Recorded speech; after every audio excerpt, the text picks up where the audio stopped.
Oh, ayan na nga, so ayan na nga mga baklan to. Shout out kay Bossing no. Ayan no, sa nakakilala kay Bossing no, shout out sa kanya. So, tapos na nga kami.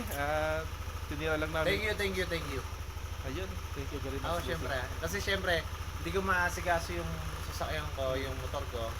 Ayan na, siya yung nag-asikaso. Kaya sa lahat ng gusto magpa-asikaso dyan, Ayun no. at hindi nyo maasikaso talaga yung mga motor nyo o Ayun, sasakyan nyo, tawagan nyo lang si Parikoy Ayun.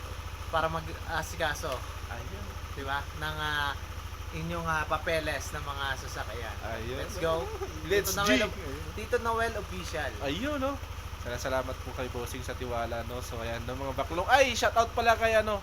Kay Papa Macwi, kay Papa Alden, shoutout. mga Shoutout MSI. nga pala sa mga kaibigan natin dyan, MSI, Ayun. kay Macwi, kay Alvin, kay Ayun. Mark, kay Livan, kay Jeff Mac. Lahat na yun. Yung mga babaerong hindi nila alam. Ay! Let's go. Ayan sa mga baklan to. So goodbye Philippines. In see you world mga baklan to. Ah!